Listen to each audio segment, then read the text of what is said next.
نجم الدین ایوب نے مصر واپسی کا ارادہ ترک کر دیا اور بلاد شرقیہ کی قیادت خود سنبھالنے کا فیصلہ کیا۔ یہ مشورہ اسے ملک الجواد نے ہی دیا تھا۔ اس نے دمشق کو ذیلی صوبہ بناتے ہوئے بصرہ کو اپنا مرکز بنایا۔ وہ اپنے غلمان، اتباع اور امراء کے ہمراہ بصرہ چلا آیا۔ یہیں اس نے اپنی زندگی میں پہلا دربار سجایا۔ اس دربار میں بیبرس کو امراء کے ساتھ بٹھایا گیا اور اعلیٰ عہدے کی ذمہ داری سونپی گئی۔ بیبرس کے علاوہ دوسرے غلمان کو بھی حکومتی اختیارات دیے گئے۔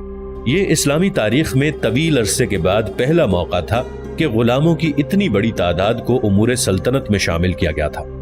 مصر کے دارالحکومت قاہرہ میں شاہی محل کے ایک مخصوص کمرے میں کچھ افراد موجود تھے۔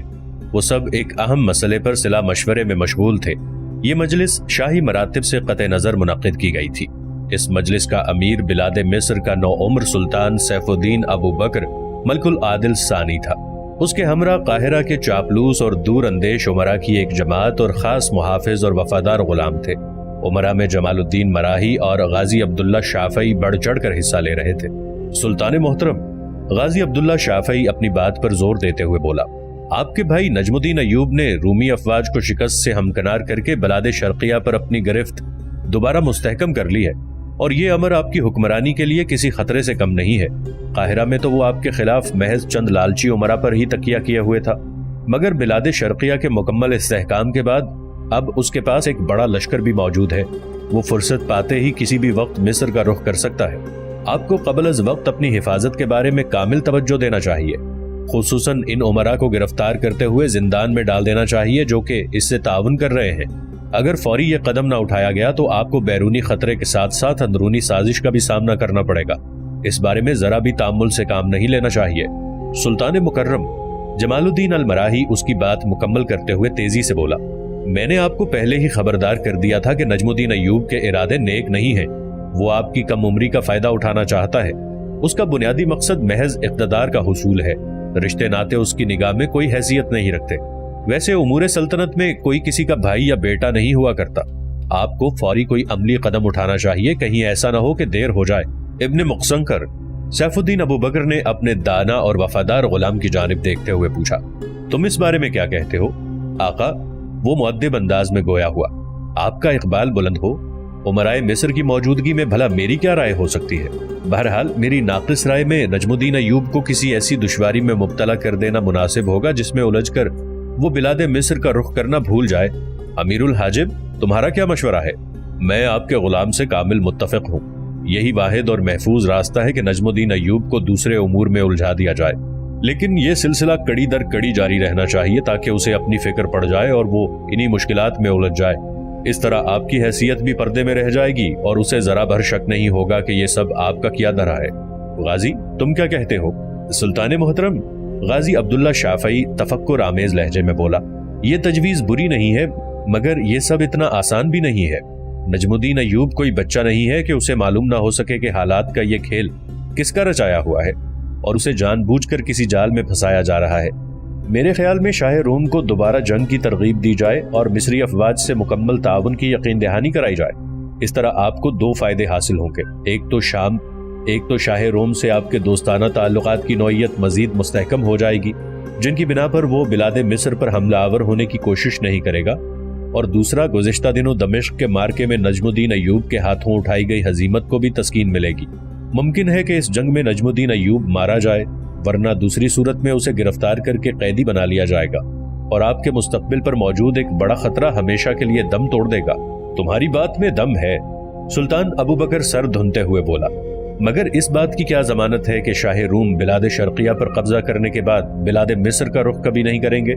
بلکہ اگر وہ بلاد شرقیہ پر قابض ہونے میں کامیاب ہو گئے تو وہ ارد گرد کی تمام ریاستوں کو بھی ہڑپ کرنے کی کوشش کریں گے۔ کیا تم ماضی کی مثالیں بھول گئے ہو؟ نصارہ ہمیشہ وعدہ خلافی کے مرتکب ہوئے ہیں۔ میں کم از کم شاہ روم پر کسی قسم کے بھروسہ نہیں کر سکتا۔ کوئی اور حل تم لوگوں کے ذہن میں ہو تو وہ بیان کرو۔ سلطان محترم، عقبی پہلو میں بیٹھا امیر دھیمے لہجے میں بولا۔ تمام لوگوں کی نگاہیں اس پر مرتکز ہو گئیں۔ وہ امیر تمام گفتگو میں بالکل خاموش رہا تھا۔ آپ اگر اپنے چچا عماد الدین سے مدد حاصل کریں تو وہ سب سے زیادہ مناسب ہوگا۔ کھل کر بتاؤ کیا کہنا چاہتے ہو؟ سلطان محترم، میری ناقص رائے یہ ہے کہ آپ اپنے چچا عماد الدین اسماعیل کو ایک مراسلہ بھیجیں جس میں نجم الدین ایوب کی سابقہ سازشوں اور کارستانیوں کا حال تفصیل سے موجود ہو۔ ان سے گزارش کی جائے کہ وہ نجم الدین ایوب کے علاقوں پر حملہ کر کے قابض ہو جائیں اور اسے گرفتار کر کے زندان خانے میں ڈال دیں۔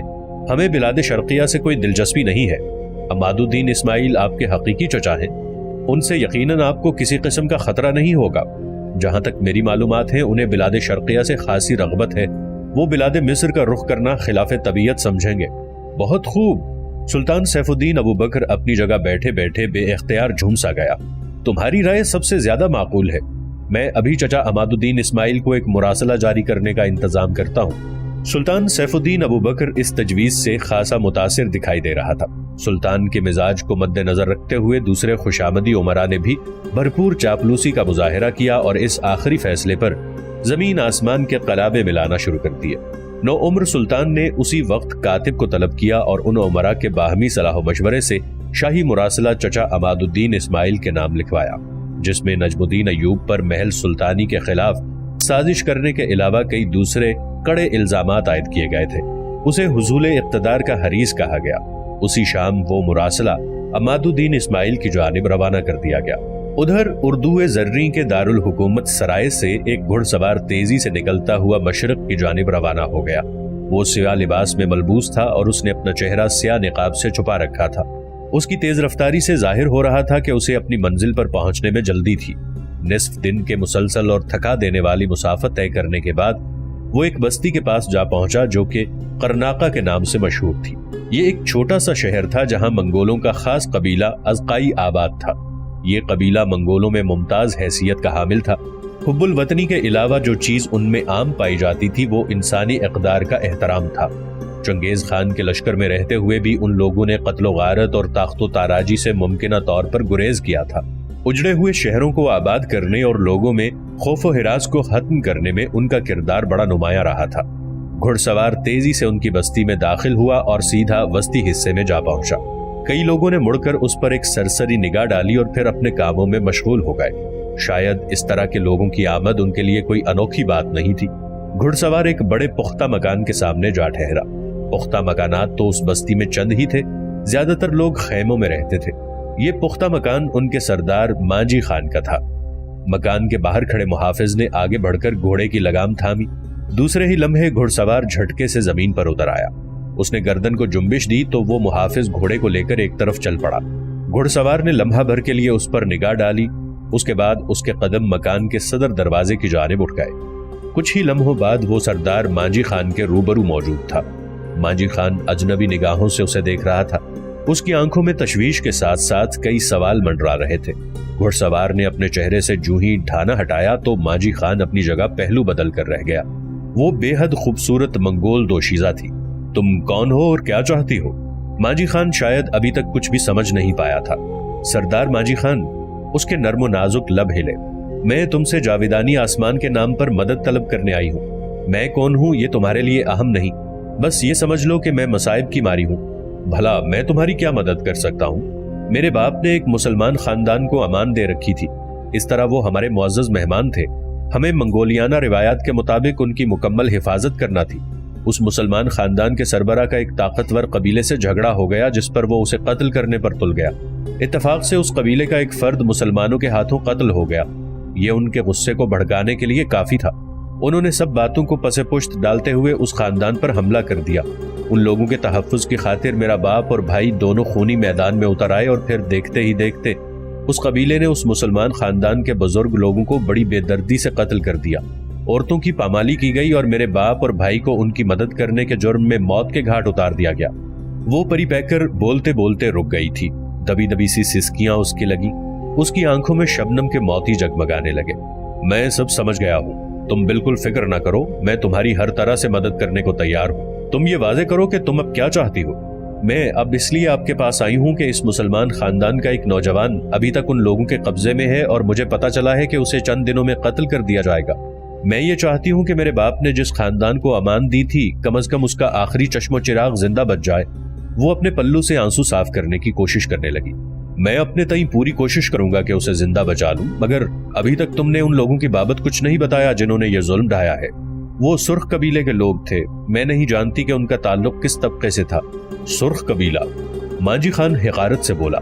منگولوں میں سے اگر یہ قبیلہ مٹ جائے تو خون کی ندیاں بہنا ہمیشہ کے لیے بند ہو جائیں. خون کے پیاسے وحشی درندے. اس کے لہجے میں ان کے لیے گہری نفرت موجود تھی. دیکھو، میں خون خرابہ پسند نہیں کرتا، مگر ایک اچھے انسان کی بے حد قدر کرتا ہوں. میں انسانی ہمدردی کے جذبے کے تحت اس نوجوان کو ہر قیمت پر بچاؤں گا. تم بے فکر ہو کر یہاں رہو، میں آج ہی اس کی مدد کے لیے روانگی کا بندوبست کرتا ہوں. اور ہاں، تم یقیناً ازقائی قبیلے کی روایات تو جانتی ہوگی. ہم بلا معاوضہ کسی کی مدد نہیں کرتے. سردار ماجی، میں جانتی ہوں، اسی لیے تمہارے پاس آئی ہوں. یہ رہا تمہارا معاوضہ. اس نے پہلو میں بندھی ہوئی چھوٹی سی تھیلی اس کی جانب بڑھائی. سردار ماجی خان نے تیزی سے وہ تھیلی تھامی اور اپنے ہاتھ پر الٹ دی. اس میں بڑی مقدار میں سونے کے سکے موجود تھے. سردار ماجی نے مسکراتے ہوئے سر ہلایا اور گویا ہوا. ازقائی روایات کے مطابق تمہیں یہاں پناہ مل سکتی ہے. اگر تم چاہو تو یہیں مستقل طور پر مقیم ہو سکتی ہو. میں یہاں نہیں رہ سکوں گی. میرے گھر میں 2 بہنیں اور ماں تنہا ہے.